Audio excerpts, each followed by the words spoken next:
Bonjour, c'est Ursule encore. On est le 1er novembre 2022. Alors je viens sur la trompette aujourd'hui encore et je viens proclamer le retour de notre Seigneur Jésus-Christ. Soyons tous bénis. Amen. Et que sa joie soit notre force en ce jour. Amen et alléluia. Alors, l'ivraie sera récolté en premier. Amen. On sait ça, n'est-ce pas? On sait ça. Et qui est l'ivraie? L'ivraie, c'est ceux-là qui sont classés les méchants. Amen. Et quand on lit la Bible, on se rend compte que les méchants ne sont pas dits méchants parce qu'ils ont tué, parce qu'ils ont fait quelque chose de très très grave, vraiment, où ils vont passer à la télévision. Mais juste le fait de mépriser Dieu, juste le fait de refuser de mettre en pratique ses commandements, peuvent te donner d'être classé dans le groupe des méchants par l'Éternel. Et ça, c'est un jugement vraiment très sévère pour quelqu'un qui a passé son temps à dire qu'il aime le Seigneur, qui a passé son temps à aller à l'église, qui a passé son temps à faire les œuvres de charité par-ci, par-là.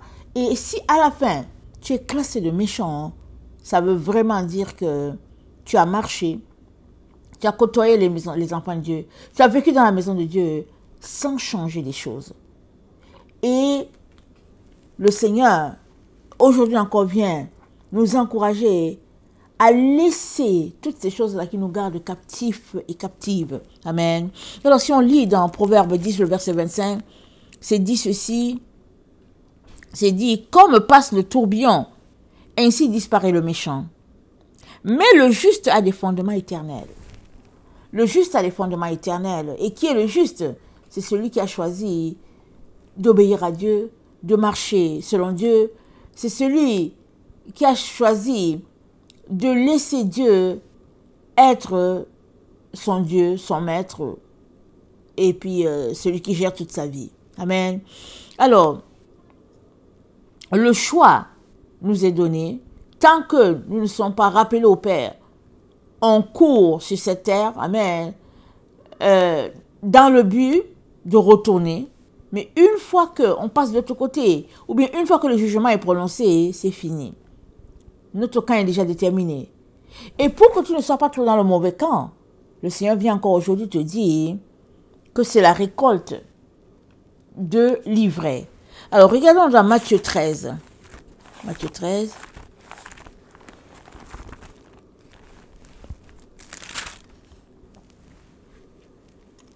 Le verset 24. Il leur proposa une autre parabole et dit, le royaume des cieux est semblable à un homme qui a semé une bonne semence dans son champ. Mais pendant que les gens dormaient, son ennemi vint, sema l'ivraie parmi le blé et s'en alla. Lorsque l'herbe fut poussée et donnée du fruit, l'ivraie parut aussi. Les serviteurs du maître de la maison vinrent lui dire, « Seigneur, n'as-tu pas semé une bonne semence dans ton champ? D'où vient donc qu'il y ait de l'ivraie? » Il leur répondit, « C'est un ennemi qui a fait cela. » Et les serviteurs lui dirent, « Veux-tu que nous allons l'arracher? Nous allions l'arracher? » Non, dit-il, de peur qu'en arrachant l'ivraie, vous ne déraciniez en même temps le blé. Laissez croître ensemble l'un et l'autre jusqu'à la moisson, et à l'époque de la moisson, je dirai au moissonneur, arrachez d'abord l'ivraie et liez-la en gerbe pour la brûler, mais amassez le blé dans mon grenier. Donc, Jésus dit non, laisse les deux croître ensemble. Et ici, c'est le phénomène du noir et du blanc. Pour que le blanc soit du pur blanc, c'est qu'il y a du noir à côté. Et le reflet fait que le blanc est très intense, mais c'est parce qu'il y a le noir qui aide à cela. Amen. Et c'est comme ça que Dieu a fait les choses. Pour qu'il y ait confrontation, il y ait frottement, si bien que finalement, ce qui sort de là, c'est quelque chose de pur, ou bien c'est quelque chose à délaisser. Voilà pourquoi il nous dit dans Apocalypse 22, il nous dit au verset 11, il dit que celui qui est injuste soit encore injuste, que celui qui est souillé se souille encore, et que le juste pratique encore la justice, et que celui qui est saint se sanctifie encore. Question de dire, il n'y a pas de chemin de rencontre entre les deux. Et il vient nous encourager, il nous exhorte à choisir le camp de la lumière, le camp de celui-là qui veut être juste, qui veut être pur. Il nous encourage à choisir ce camp-là. Parce que dans ce camp-là, tel que nous venons de le lire dans Proverbes, dans ce camp-là, c'est le méchant qui passe comme un tourbillon. Mais le juste, il a des fondements éternels. Amen. Alors que le Seigneur vraiment nous donne d'être classés parmi les justes, parce qu'ils ont un fondement éternel. Quelle bénédiction, quelle grâce. Puisse le Seigneur nous l'accorder, n'est-ce pas? Alors, dans Daniel 35, on connaît... Attendez, dans le psaume 35, pas Daniel 35, dans le psaume 35, il est dit ceci. Le verset, attendez, c'est le verset 5 à 7. Le psaume 35, c'est dit qu'il soit comme la balle emportée par le vent et que l'ange de l'Éternel les chasse. Alors, qui sont les qu'ils soient? Les ils soient, c'est les méchants, ceux-là qui combattent le roi David. Alors, le roi David fait appel à Dieu pour sa défense. Et il dit que le méchant, que ceux-là qui l'attaquent, soient emportés par le vent. Alors, dans Ézéchiel 9, on a vu ça peut-être avant-hier, dans Ézéchiel 9, il nous est relaté ce que Dieu a dit à son serviteur Ézéchiel. Il a parlé du jugement à son serviteur Ézéchiel. Et puis en parlant du jugement, il lui montre clairement que l'ivrée sera d'abord recueilli, sera d'abord rassemblé, après quoi ce sera le bon grain. Alors, Ézéchiel 9, ça dit ceci.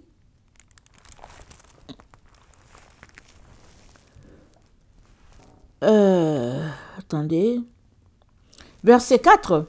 L'Éternel lui dit, passe au milieu de la ville, au milieu de Jérusalem, et fais une marque sur le front des hommes qui soupirent et qui gémissent à cause de toutes les abominations qui s'y commettent. Et à mes oreilles, il dit aux autres, passez après lui dans la ville et frappez, que votre œil soit sans pitié et n'ayez point de miséricorde.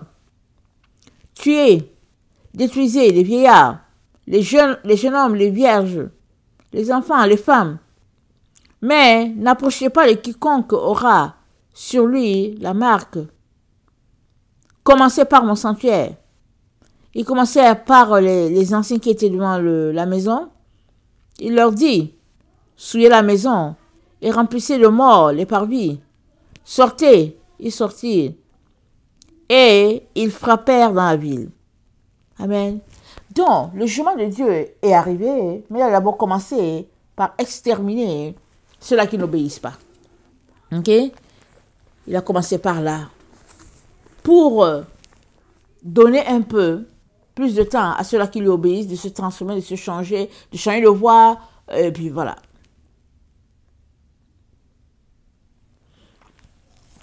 Dans Ésaïe 28,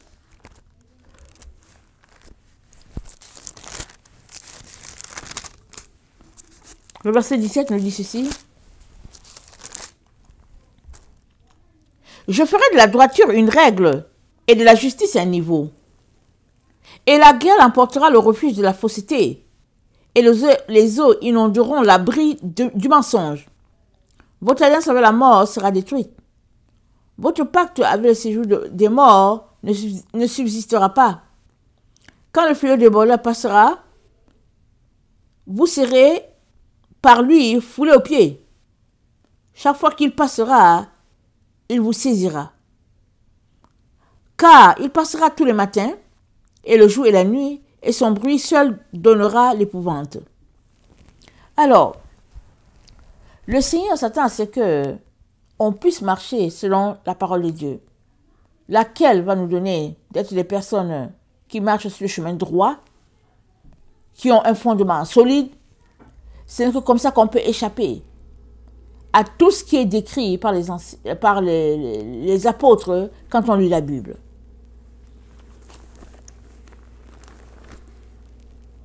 Alors, devant cette évidence-là, parce qu'on est dans les temps, j'espère que vous le voyez, il est très important qu'on puisse s'examiner et pratiquer la repentance. Il y a ceux-là qui courent après les différents boulots. Quand ils rentrent à la maison, ils sont fatigués souvent. Et puis, ils sont incapables même de se prendre en charge eux-mêmes. Alors, il est donc important que on puisse méditer avant de partir au travail, exemple. On puisse commencer notre journée, au lieu de prendre du temps avec le Seigneur en soirée. Pourquoi ne prendrons-nous pas le temps le matin? C'est-à-dire, ça nous donnerait de nous lever plus tôt, n'est-ce pas? Et puis, de bâtir sur le fondement solide qui est la vérité. Amen. Alors, dans Ésaïe 28, le verset 17, Dieu dit, « Je ferai de la droiture une règle et de la justice un niveau. » C'est-à-dire que il a mesuré le niveau de droiture qu'on devrait avoir et le niveau de justice aussi qu'on devrait avoir en tant que des enfants de lumière pour que la grêle ne puisse pas nous emporter. Parce que c'est dit que la grêle va emporter le refuge de la fausseté et les eaux inonderont l'abri du mensonge. Donc tout ce qui est faux, tout ce qui est mensonge, tout ce qui est faux, fuyant, tout ce qui est semblant, tout cela, ça va voler en éclats. Mais il est important que tu t'assures que tu seras exclu de ce qui sera emporté. Ok? Parce que je me rappelle que j'ai un de mon enfant, un de mes fils qui a fait un rêve il y a un temps. Il l'a fait 2 fois. Il a dit, maman, il y a une barre que tout un chacun devrait atteindre en tant qu'enfant de Dieu qui doit passer de l'autre côté. C'est-à-dire que pour que tu fasses partie des enfants de lumière, il y a une barre que tu dois atteindre. Alors tu viens, tu te places, la barre est là, et tout un chacun se place là, au niveau de cette barre-là. Si tu dépasses la barre, ça veut dire que voilà, que ta foi, tes œuvres, tout cela ont été passés au pain fin et que tu peux aller à l'autre étape. Mais si tu demeures en dessous de la barre, ça veut dire que tes efforts à toi n'ont pas été suffisants pour être qualifié enfant de lumière. Amen. Alors mon fils, il a fait ça 2 fois. Et puis vous savez, quand Dieu parle aux enfants, c'est pour dire à l'enfant, après toi et tout ça. Et le Seigneur, ici, dans cette partie-là, est en train de nous révéler que dans ce temps où nous nous trouvons, dans ce temps de jugement où nous nous trouvons, amen, il se lèvera, il assurera la justice, mais tout cela qui, parce qu'on est pesé, n'est-ce pas, il nous pèse sur une balance. Alors si c'est léger, voilà, on ne passera pas. On ne passera pas le test. Il est donc très important qu'on puisse se comporter de manière à réussir notre test devant Dieu. Amen. Très, très important. Alors, regardons un peu. Alors, on a lu que, on a dit dans notre, le titre, c'est livré et récolté en premier, n'est-ce pas? Donc, Dieu nous dit, que la droiture est une règle, la justice aussi à un niveau. Amen. Et tous nous sommes appelés à atteindre ce niveau-là. Et ça se fait par le chemin par la voie de la sainteté, par la voie de la purification. Amen. Ça, c'est très important. Alors, regardons un peu Ézéchiel. On connaît le texte, je l'ai déjà lu, je l'ai déjà apporté dans une vidéo. Dans Ézéchiel 9, voilà ce qu'il nous est dit. Il dit au verset, le verset 4 de l'Éternel dit, passe au milieu de la ville, au milieu de Jérusalem, et fais une marque sur le front des hommes qui soupirent et qui gémissent à cause de toutes les abominations qui s'y commettent. Et à mes oreilles, il dit aux autres, passez après lui dans la ville, frappez de votre œil, frappez, que votre œil soit sans pitié, et n'ayez point de miséricorde. Tuez, détruisez les vieillards, les jeunes hommes, les vierges, les enfants, les femmes, mais n'approchez pas de quiconque aura sur lui la marque, et commencez par mon sanctuaire. Donc, recevoir la marque, ou bien c'est ça, recevoir la marque qui est au fait la croix, le signe de la croix. Alors, être marqué de notre Seigneur, non, être marqué du signe de notre Seigneur est la preuve que tu as atteint un certain niveau. Amen. Et que tu as marché selon les règles que Dieu a prescrites. Ça, c'est très important. Alors, donc, et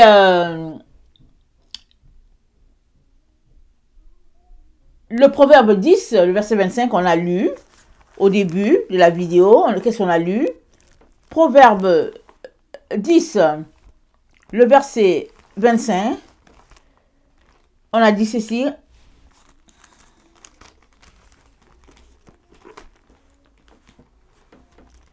Proverbe 10, le verset 25. Comme passe le tourbillon, ainsi disparaît le méchant, mais le juste a des fondements éternels. Tant et aussi longtemps que tu n'abandonnes pas le Seigneur Jésus et que tu vis pour asseoir la justice, la vérité dans ta vie et la vie de tes enfants, tu seras éternel. Amen. Parce que la Bible dit que tout passera, mais éternellement la parole de Dieu demeure. Amen. Il est donc très important, mes chers frères et chères sœurs, très important qu'on réalise que nous avons des efforts à faire pour ne pas être comptés parmi les livrés. C'est ça le message du Seigneur pour nous aujourd'hui. Nous avons des efforts à faire. Alors, quels sont les efforts que toi, tu déploies à tous les jours pour que ton nom ne puisse pas trouver parmi ceux-là qui seront assemblés comme ivrés? Quels sont les efforts que tu fais? Dans Job 21, voilà ce qui est dit. Job 21, le verset 17. C'est dit ceci. Job 21, le verset 17. C'est dit. Mais arrive-t-il souvent que leur lampe s'éteigne, que la misère fonde sur eux, que Dieu leur distribue leur part dans sa colère, qu'ils soient comme la paille emportée par le vent, comme la balle enlevée par le tourbillon. Alors ici, c'est évidemment les amis de Job qui sont venus pour faire leurs reproches et tout ça et tout. Mais il y a une vérité qu'ils font sortir ici, c'est que tant et aussi longtemps que ta lampe est allumée, la gloire de Dieu demeure avec toi et la colère de Dieu ne t'approche pas. Parce que quand ta lampe s'éteint, ou bien si ta lampe s'éteint, tu es en situation de péché. Parce que Dieu dit dans Apocalypse, il dit dans Apocalypse 2, attendez, excusez-moi, il dit dans Apocalypse 2, le verset 3, attendez, c'est pas Apocalypse 2, oui c'est Apocalypse 2, mais c'est, voilà. Il dit, écrit à l'ange de l'église d'Éphèse, ça c'est, il s'agit d'Éphèse. Il dit, tu as de la persévérance, verset 3, tu as souffert à cause de mon nom, tu ne t'es point lassé. Il dit, mais ce que j'ai contre toi, c'est que tu as abandonné ton premier amour. Alors que l'amour est là, tout feu, tout flambant, il n'y a pas moyen. Je vous dis, il n'y a pas moyen que notre lampe puisse s'éteindre. Ce n'est pas possible. Quand on est amoureux, il n'y a pas moyen que on soit lassé de la personne. C'est pas possible. Et le Seigneur s'attend à ce que on soit dans une relation avec lui telle que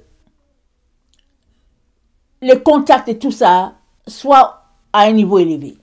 C'est ça l'intimité. Alors prenons l'exemple de deux personnes qui s'aiment, deux amoureux. Alors Jésus-Christ reproche à Éphèse de s'être refroidi dans son amour. Mais écoutez ce qu'il dit à Éphèse. Nous sommes dans Apocalypse 2. Il dit à Éphèse, il dit, si tu ne te repens pas, il dit, souviens-toi d'où tu es tombé et repens-toi. Et pratique tes premières œuvres. Sinon, j'ôterai ton chandelier de sa place. Le chandelier, c'est quoi? C'est la lumière de Dieu. C'est la gloire de Dieu en nous. Le chandelier, c'est la vérité de Dieu en nous. Le souffle de Dieu inculqué en nous. Alors imagine que Dieu nous retire ça. Mais c'est grave. Ça veut dire que tu deviens terne, tu deviens fané, les choses de Dieu ne t'intéressent plus et puis tu es là seulement. On dit mais qu'est-ce qui lui est arrivé? Mais personne ne sait. Mais c'est parce que le chandelier a été ôté. Et on ne devrait pas arriver jusque-là. On ne devrait pas arriver à ce point-là dans la relation avec le Seigneur où il nous enlève son souffle, sa lumière. Parce que le souffle de Dieu, Proverbe 20, le verset 27, c'est sa lumière en nous. C'est son cachet, c'est sa présence. Alors imagine que cette présence-là ne soit plus là. C'est grave. C'est tellement grave que de telles personnes, Dieu dit dans Ésaïe 28, donc, dans son temps de jugement, si la lampe est éteinte, il dit, et la grêle emportera le refuge de la fausseté, et les eaux inonderont l'abri du mensonge. Et on ne peut pas arriver là. En tant qu'enfant de Dieu, on ne peut pas arriver là. Et il nous revient, chacun pour sa part, à travailler de manière que chaque jour sa lampe soit allumée. Que sa lampe soit toute flambante. Et ça, je ne peux pas le faire pour toi, tu ne peux pas le faire pour moi. Alors, il nous revient de placer nos priorités et de savoir quoi laisser tomber et puis quoi garder comme quelque chose d'important ou bien comme point 1 ou bien comme point 2. Amen. Parce que nous sommes dans le temps du jugement, nous savons tous que le jugement commence par la maison de Dieu et ça a déjà commencé. Mais au fait, on est dans le temps où l'ivraie est en train d'être assemblée pour être brûlée. Et sûr et certain, Dieu ne veut pas que tu fasses partie de l'ivraie et ne nous cétons pas ça les uns les autres. Alors travaillons à notre salut avec crainte et tremblement pour que, par sa grâce, nous puissions passer cette barre-là de la droiture, de la justice. Amen. Ça, c'est très, très important. Alors, Daniel 2, le verset 35, appuie aussi ce que Jésus-Christ dit en disant que la grêle va emporter la grêle va emporter le repère de la fausseté. Alors, dans Daniel 2, le verset 35, parlant de cette haute montagne, le Seigneur, ou bien notre Dieu, disons notre Dieu nous dit que, il dit, parce que c'est le rêve de Nebuchadnezzar, alors Daniel lui donne l'explication, il lui dit, alors, le fer, l'argile, l'airain, l'argent, l'or furent brisés ensemble et devinrent comme la balle qui s'échappe d'une aire en été. Le vent les emporta et nulle trace n'en fut trouvée. Mais la pierre qui avait frappé la statue devint une grande montagne et remplit toute la terre. Alors, la montagne vole en éclats. Mais cette montagne, c'est quoi? C'est les richesses de ce monde, c'est les passions de ce monde, c'est la vie de ce monde, c'est la débauche de ce monde, c'est l'impudicité, c'est tout ce qu'il y a dans ce monde-là qui fait que les cœurs des personnes ne sont pas avec Dieu. Les cœurs des personnes ont été séduites par les richesses, les matériaux de ce monde. Et Dieu dit que nous sommes dans le temps où toutes ces choses seront emportées. Alors, si tu as passé toute ta vie à courir après les biens de ce monde et que cela t'est enlevé, qu'est-ce qui te reste? Surtout que tu as négligé Jésus. Qu'est-ce qui te reste? Alors, moi, je pense que s'il y a une chose que nous devons faire, amen, c'est de rentrer en nous-mêmes, de voir où sont nos faiblesses, de voir où sont nos failles, pardon, par rapport à notre relation avec le Seigneur, et de régler ça le plus rapidement possible. Dans la repentance, les pleurs, les larmes, le jeûne pour dire Seigneur, je ne veux pas faire partie de l'ivré. Seigneur, je n'ai pas été correct envers toi, mais je ne veux pas faire partie de l'ivré. Accorde-moi une autre chance, Seigneur. Fais-moi grâce, Seigneur, accorde-moi une autre chance. Il te fera grâce.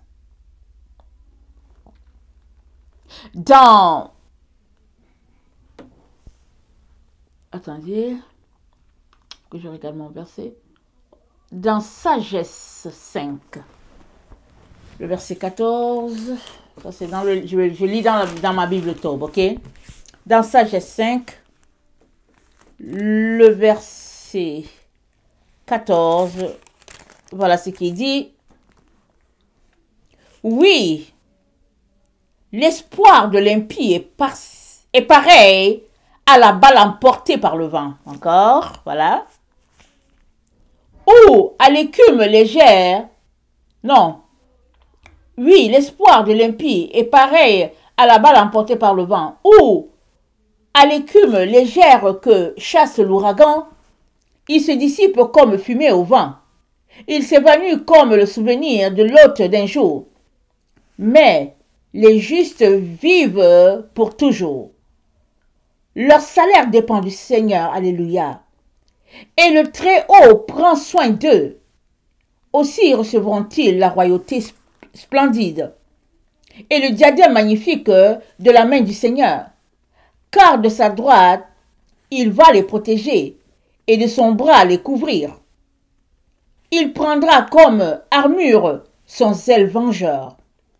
Et il armera la création pour chasser, pour châtier ses ennemis. Comme cuirasse, il revêtira la justice. Amen.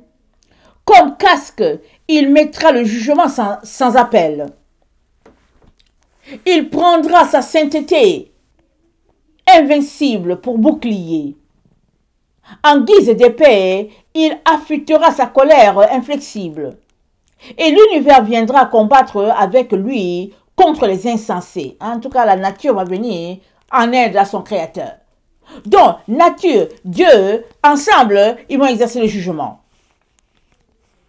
Donc, le verset 21, je suis dans Sagesse 5, verset 21, tel des traits bien ajustés, les éclairs partiront, et depuis les nuages comme d'un arc fortement tendu, jailliront vers le but. Une baliste lancera des grêlons pleins de fureur. Les eaux de la mer se déchaîneront contre eux, et les fleuves les submergeront sans pitié. Un souffle de puissance s'élèvera contre eux, et comme un ouragan les dissipera.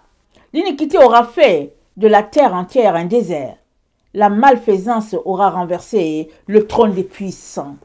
Okay? C'est la malfaisance qui a renversé le trône des puissants. Ce n'est pas Dieu. Pourquoi? Pourquoi c'est dit que la malfaisance a renversé le trône des puissants? C'est parce que c'est par des comportements malsains qu'ils ont accumulé. Péché sur péché, faute sur faute. Si bien que, quand l'heure du jugement est venue, et que Dieu doit nettoyer la fausseté, tous qui se sont retrouvés à pratiquer la fausseté seront emportés. Et il est très important qu'on sache que le jugement de Dieu, il est pour tout le monde. Et Dieu ne fait exception de personne. Et si nous nous réclamons de lui, il est très important que notre comportement soit exemplaire.